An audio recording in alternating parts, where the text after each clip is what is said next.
Hello, this is Paulette Downey, and I am here to kind of like start off the 10-week series that I am going to be speaking on, and that's going to be on the Ten Commandments. The message that I sent out yesterday, I said that I would be speaking on the first commandment of the Ten Commandments on Friday, and I will be doing just that. But I want to go right into that when I deliver this message on Friday. But I do need to set the stage in order to, easily, go into, talking about each of the commandments. So this special um, message that I'm giving is going to be basically a timeline on the commandments. So it's a timeline pre existing and post the Ten Commandments, so that you can have a better understanding of why I am giving this message, why God has asked me to speak on this message, and you can have a better understanding of the Ten Commandments, or why I'm going to speak on it. So let's start with free. So basically, this is before the Ten Commandments existed. So when God created Adam and Eve, there were no Ten Commandments then. And so when He created them, it was just that they weren't supposed to eat the forbidden fruit, which they ate, and of course they were kicked out of the Garden of Eden. And from that period, right up until Moses, there were no laws. There were absolutely no laws. And so I'm actually going to read a message. I shouldn't say message. I'm going to read a verse. Basically, talking a little bit about that. So this is in Romans, and it is Romans 5, and it is 13 to 14. Actually, you know what? I'm going to just go from 12 to 14. Therefore, just as sin entered the world through one man, and death through sin, and in this way death came to all people because all sinned. To be sure, sin was in the world before the law was given, but sin is not charged against anyone's account where there is no law. Nevertheless, death reigned from the time of Adam to the time of Moses, even over those who did not sin, by breaking a command, as Adam, who is a pattern of the one to come. So this basically is saying that God, where there is no law, there is no transgression. I'll give you an example. So if you're driving your car, and you go to a mall and you're looking for a parking spot, and you can't find a parking spot, but then all of a sudden you do see one available, and it's available for handicap only, handicap and elderly.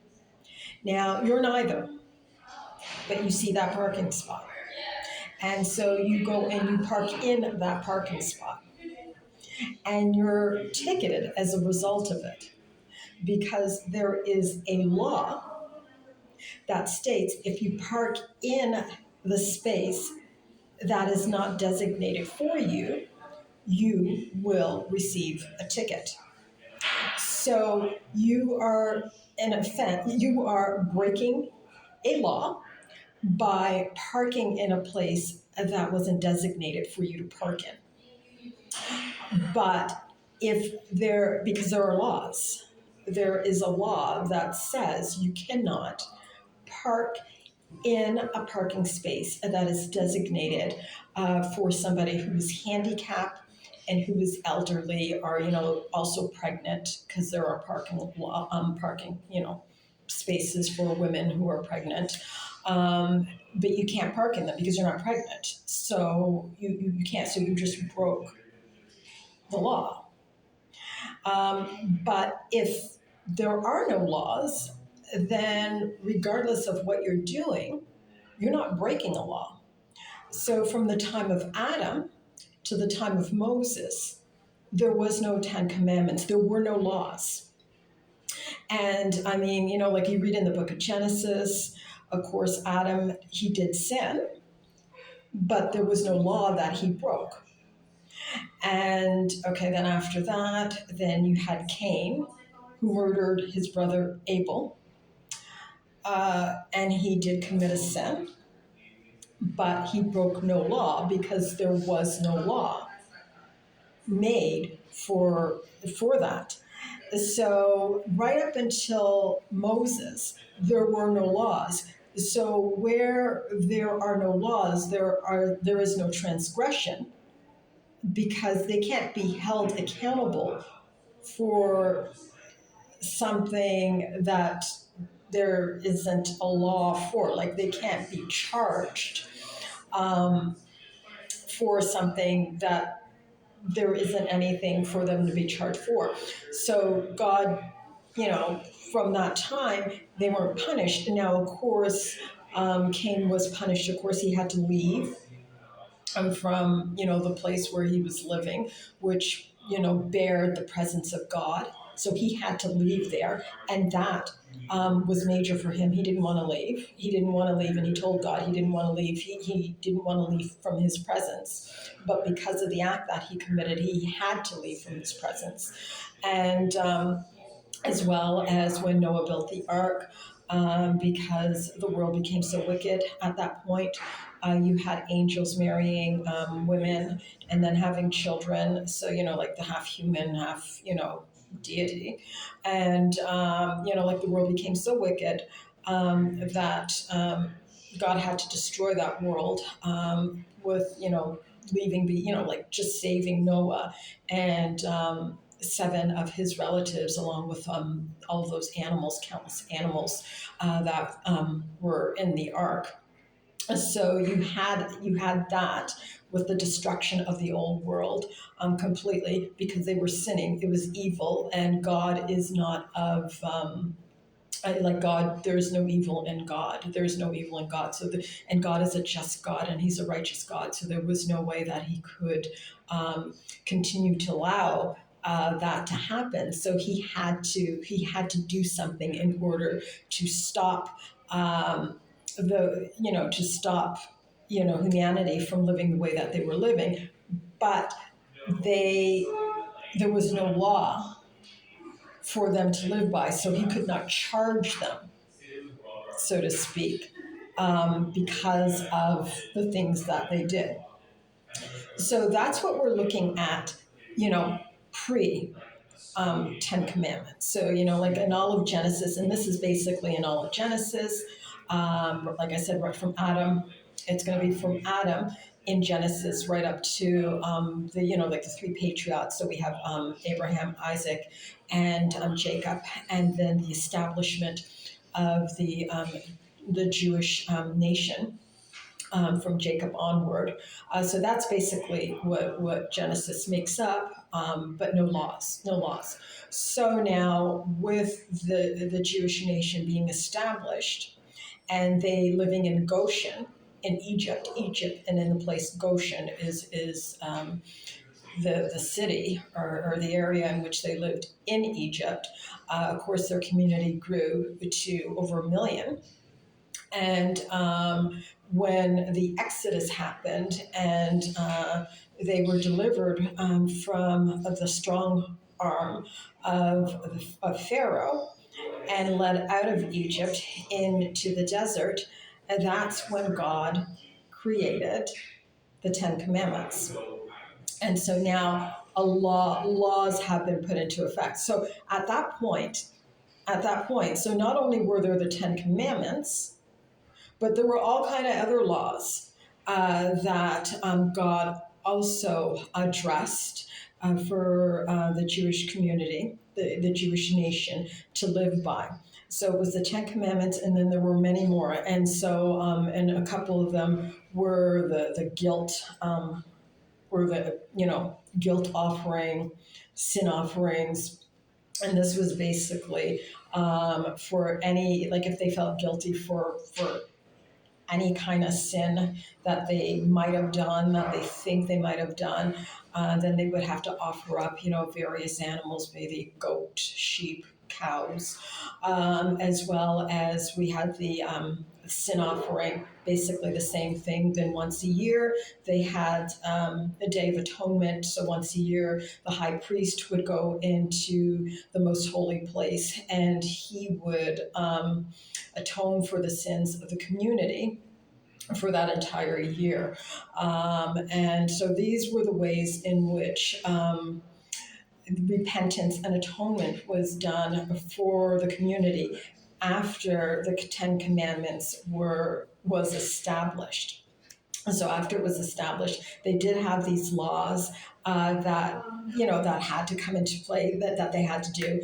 And of course, they had the Ten Commandments, and they were impossible, absolutely impossible to live by. I mean, they were, I'm sure none of them were breaking all of them, but they were breaking some of them, and that's why there was the Day of Atonement, the most holiest day of the year in the on the Jewish calendar, as well as offering of guilt offering and a sin offering, which they were doing so many times. Like when someone sinned, they'd have to take it to the temple, and the priest, they would have to give them the various animals that I mentioned, and offer those up for sacrifices. And basically, it was the shedding of the blood of those animals, which was being used as a way of them repenting for their sins that they did. But of course, these are animals, and the animals couldn't, this was a way. It was the only way. It was the only way, because there was no other way that there could be any kind of atonement for the sins of the individuals who were living by by the commandments, as well as all of the other laws that God had handed out to them. So until, like God had those laws until, of course, he had that appointed time that was coming when Jesus Christ would come and be the ultimate sacrifice for not just the Jews, but for the Gentiles as well, so that it could be just done once and for all. So, the high priest, was basically a representative of Jesus Christ. And so he was going in to the most holy place once a year and, making the atonement for the sins of the community for that entire year. But of course, this was the shedding of animals. And I mean, they're people. We're people. We're not animals. So the animals in no way could completely cover us. But those were the laws that were set. And at that time, charges could be made against anyone who broke those laws, because now laws were installed, laws were put in place. So if you broke them, you would have to do the guilt offering or the sin offering, atonement of sins, because now there was a law that that you were required to follow and to live by. And they couldn't do it. They couldn't do it. But I'm sure they did try their best. And of course they did, because they were offering all these animals up every time, and they realized they missed the mark and they stepped out of line. So finally, of course, we know as we move in to the New Testament that Jesus actually did come into the world. So Jesus had to come. And, like people say, okay, well, why couldn't we continue to just, why couldn't we just continue to offer, lambs and goats and sheep and whatever for, the atonement of sins? Because, like I said, it was the blood of animals, and that it was just not strong enough to be able to uh, to make up for our sins, and we were just going, like, it wasn't helping in any way, like it wasn't helping to make any kind of change in us. The offerings that were being sacrificed were not making any impact, any long-term impact, any permanent impact in the way we were living. It was just almost like a vicious cycle. You make you repent, you do a guilt offering, you do, atonement. And it was just a vicious cycle of constantly, offering animals, whenever sin was made. And so, but there was no long-term lasting um, effect as a result of offering up these animals. So only one person could do that, and that was God Himself. And so God, Jesus, came, and only He could do it. And why, like people say, like, why was He the only one who could do it? Like, why couldn't one of us do it? Like, why, why? And I mean, I did kind of, not so much why, but I mean, for me, what I really wanted to know is, okay, like Jesus came, he died for my sins, and I am now supposed to model a life like Jesus. So I'm not, and I'm supposed to model the life that he lived and model it just like Jesus did when he was here on earth. But you know what? Jesus had, like inside info, because he's God. So he had inside info. He lived in heaven. He had angels worship him. So he knew, he had the data, he had the information. He knew exactly what, you know, what heaven was, and all the information, and how everything worked, the whole workings of the supernatural along with the natural. He didn't know what it was like as a human being. And that was the whole point in him coming into the world, because he knew what it was like to be God. He was the one who created the world. He was the one who created the universe and all of heavens. It was Jesus who did it. So he created this world, yet he did not know what it was like to be a human being, of course, because he is God. But for him, and let me explain it to you this way.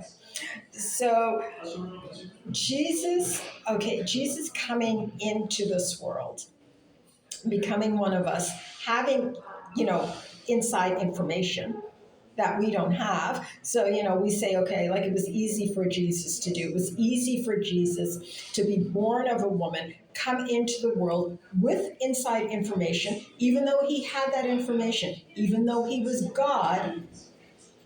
As he walked the earth, he was God, but he did not use that authority that he had as God. So he didn't walk as God, even though he was God living in the flesh.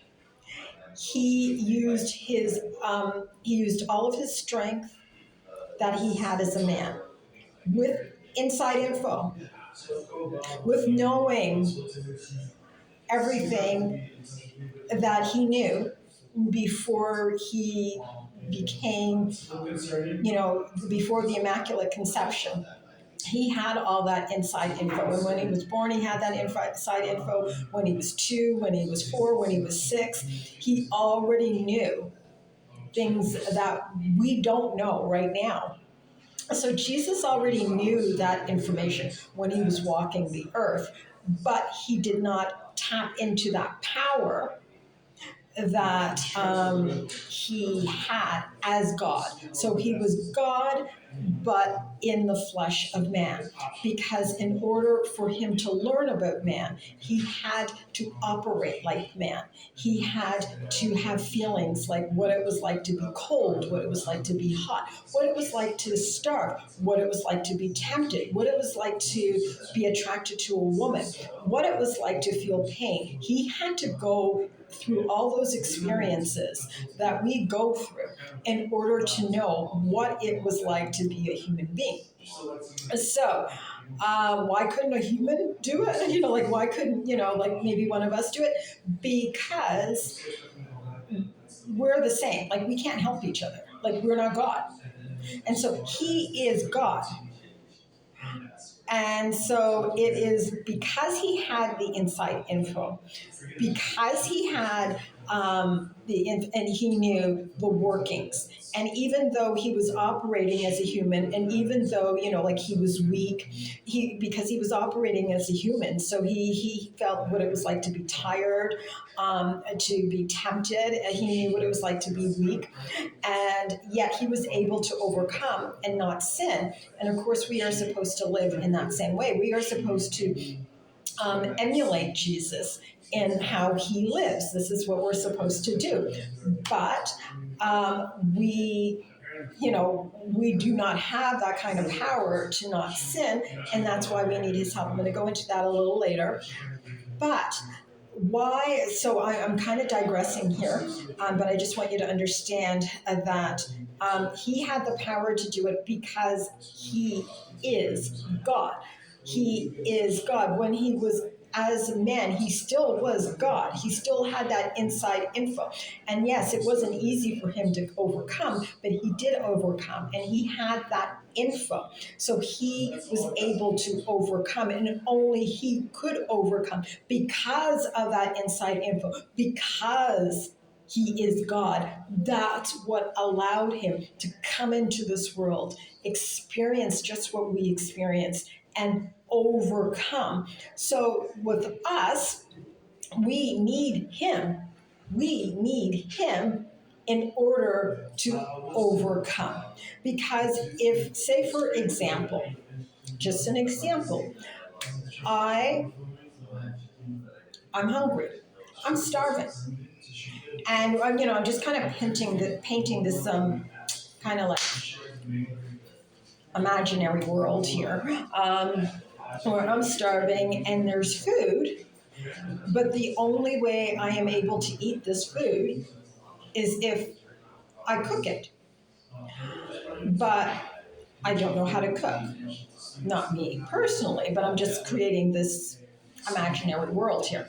So there is food, but all of the food can only be eaten if I cook that food. If I don't cook the food, it cannot be eaten. It's not food that can be digested if I don't cook it. So the only way it can be digested, the only way it can be, whatever eaten, is if I actually cook the food.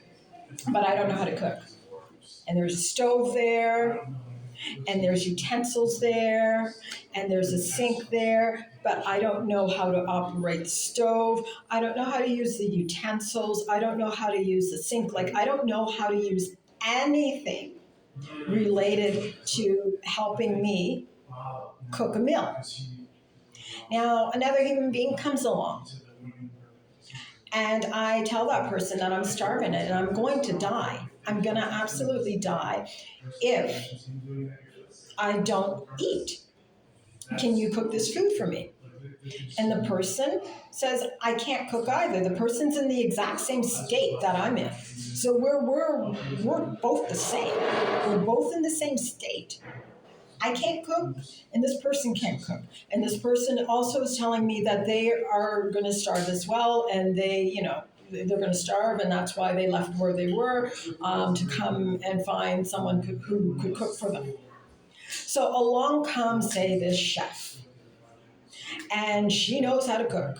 So she can cook, she knows how to use the stove, she knows how to use the oven, she knows how to use a microwave, everything. She knows how to use it all. She knows what utensils to use for the food. She knows how to clean the food. She knows how to dress the food. This woman knows it all. So she comes along, and we go to her and we ask her, does she have any food, and can she cook or whatever? And she's like, sure.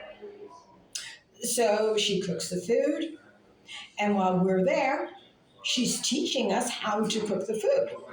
So not only is she cooking the food for us, but she's teaching us how to cook the food. So she knows how to cook the food. And she cooks the food, and we eat the food. As a result, this woman has now saved us because she had inside information. She had inside knowledge that we didn't have. She knew how to operate the stove. She knew which utensils to use for chopping up, say the potatoes and whatever there was. And she knew how to clean the food. She had inside information on how to prepare a meal and how to cook it and what should be boiled and what should be baked and what should be steamed. She knew how to do it all. And so she did it all, but not only did she do it all, she taught us how to do it for ourselves. So when she's gone, we will know how to do it.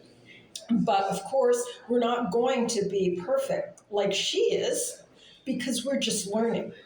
But she taught us and she saved our lives by cooking us a meal. So she saved our lives by cooking us a meal.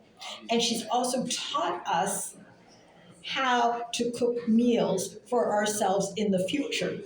So whenever we get hungry, we will know how to cook food. And of course, we're going to make mistakes because we've never cooked food before. So we're going to make mistakes along the way as we're cooking this food. But each time, we have her tapes. She's given us some tapes on how we can, learn, continue to learn and continue to grow on, cooking and become advanced chefs. Of course, we're not going to be as advanced as our master because she knows it all when it comes to cooking. And we may never know how to cook everything that she cooks, but we will come very close because she's given us a whole bunch of videos and a whole bunch of information on, even though she's going to leave us. So she's going to leave us. She's not going to stay with us, but she helped us out.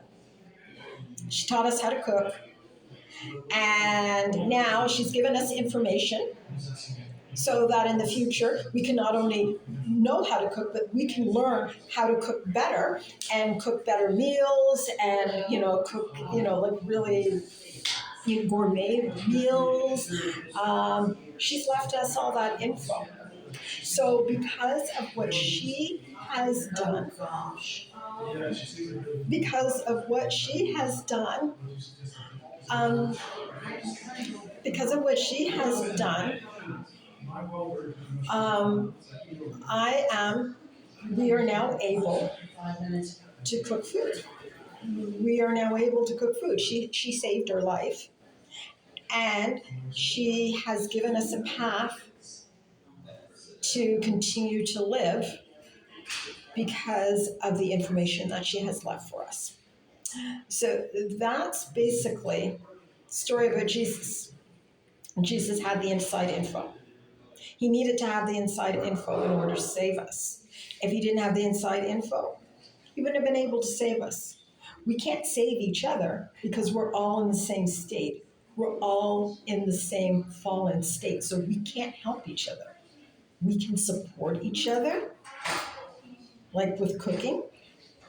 The person and me, we could not cook, so we can both help each other and pour into each other, but we, on our own, with each other, we couldn't help get the other one out of that bind. Neither one of us could help the other person because we were in the same fallen state, and we needed somebody who had the inside info in order to be able to save us.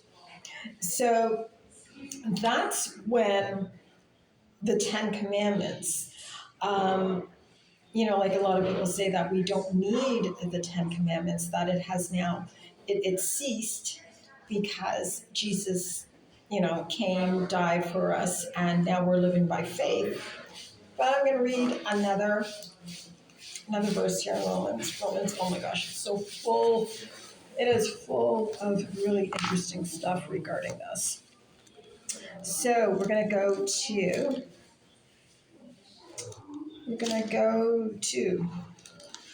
3. So Romans 3:30, I'm going to read it to you. Actually, I'll start at 29. No, I'll go to 30. Since there is only one God, who will justify the circumcised by faith and the uncircumcised through the same faith. Do we then nullify the law by this faith? Not at all. Rather, we hold it up. So, just because we now live by faith, because we are no longer like when people were living by the Ten Commandments, they were living by works. So it was the works of their own flesh to help make them better people. So they had laws in which they had to live by, and they had to work at keeping those laws with their own strength and with their own, their strength in order to be obedient and to obey those laws. But it was impossible. It was impossible for them to keep those laws. It was just impossible on their own strength. And we needed Jesus to come and go through what he went through and then be crucified, the horrific death in the horrific way that he was, go down to hell for 3 days, Hades, and then be resurrected by the Holy Spirit into heaven, where he, of course, was placed on the right side of the throne of God. And so, but we needed him to do that in order to save us. So now we are living by faith. And so those commandments, the Ten Commandments, that are, they're not nullified. They're not nullified. It doesn't mean that we can go break those commandments. But we are living by faith. We are relying on Jesus to give us the grace and the strength to keep those commandments. So we are not we're not working on our own flesh, because on our own flesh we're unable to keep the commandments. But it is by our faith in Jesus Christ and crying out to him and asking him to help us in our daily walk and in our daily lives, and to help us improve our lives and become more obedient to the way he wants us to live. And this is how we are able to be obedient to Jesus and to not break the commandments. Now, we're not perfect. And this was my whole illustration about the chef and the two people who could not cook. And basically learning from the chef, and in the process learning how to cook, and learning from all of the information that the chef provided, me and the other person, was information to help us to improve in our daily lives when we're cooking, when we're trying to cook for ourselves so we can continue to live. So that's why this walk is a lifestyle. It's just like eating. You need to eat every day. It's a lifestyle. And so this is the whole, like walking this thing out. It's a lifestyle of relying on Jesus every single day, asking for the strength, asking for the grace to help us live better lives. And yes, of course, we're going to fall. Of course, we're going to stumble. But, as we stumble, we pick ourselves up and we keep going and we keep doing our best, through faith, asking God to give us the strength to live better lives. And as we continue to model ourselves and practice our lives the way Jesus did, we become better. We become better, and the mistakes become less. The obedience becomes more. Just like as you learn how to cook, you make less mistakes, you burn less food, and and you can make fancier dishes, more elaborate dishes, more nutritious dishes, and it's all through the practice. And so that is the post commandments. But the commandments in and of themselves are not dead at all. And it's just that we are relying on Jesus. We are relying on Him to help us in our daily walk to live out the life that He wants us to live, and to live, to be in obedience to Him by, living a model life. And, even though we're, living a model life, like, we're not living by the law. We're not doing this on our own, but we still have to keep the Ten Commandments. We still, you can't, let's see here. God is the only God. He is your only God. Just because Jesus had come and died for our sins, it doesn't mean you can have any God and, disregard the creator of the universe. God still is number one. Another law, you can't go around lying on people. Just because Jesus Christ, came into the world and died for us, you can't go around lying to people, lying on people. It's still a sin. It'll still send you to hell. So, and this is in the Ten Commandments as well. So just because we are not living by works to keep the Ten Commandments, we are living by faith to keep the Ten Commandments. And so I just wanted to give the breakdown on the Ten Commandments and why they are very, very important, and why we definitely need to keep them. We need to keep the Sabbath day. Hasn't gone away. Just because Jesus died, sitting on the right throne of heaven, Sabbath day is still very, very important. And I will be talking on that. It's one of the commandments. So every commandment that I'm going to be talking on are commandments that we are to live by every single day. None of them, it negates the fact that Jesus was here on this earth and is now in heaven. It doesn't negate the fact that we still need to live by these commandments. We very much do. And so, yes, God has asked me to speak on these. And so, like I said, beginning Friday, I will be, for 10 weeks, speaking on each commandment. Each commandment, starting with the first one, which is have no other God but me. And I think that is probably the big one. And that's why. So, yes, so that's basically all I wanted to say. I just wanted to, talk on that because I didn't want to spend any kind of time talking on it on Friday because we are looking at the time here. And of course, it's very close to an hour that I spent speaking on this alone. And so I just want to dedicate each time, like for each commandment, I just want to dedicate it to that commandment that I'm speaking on. And actually, I just want to read one more thing, and it's also in Romans. Very good.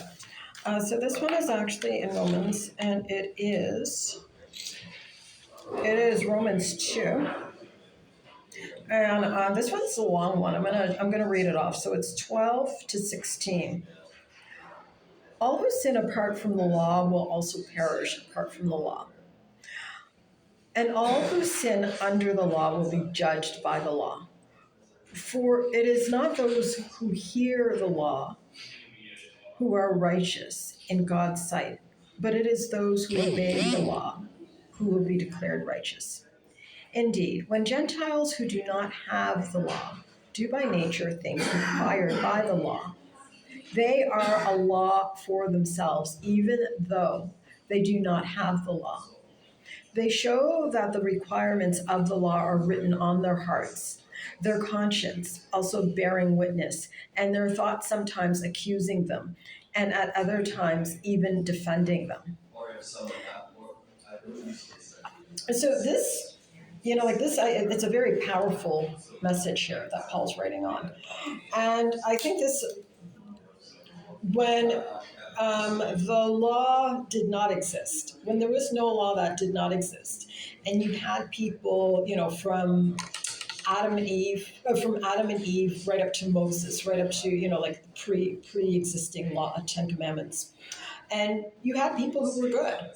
You had people who were good, even though there were not laws, because it was written on their hearts. So we all innately know what is right and what is wrong. We know. A 2-year-old, 2-year-old, you catch that 2-year-old knows it shouldn't be in the cookie jar. And if you catch that 2-year-old off guard, it will jump its head will almost hit the ceiling. And because it was caught. That child was caught.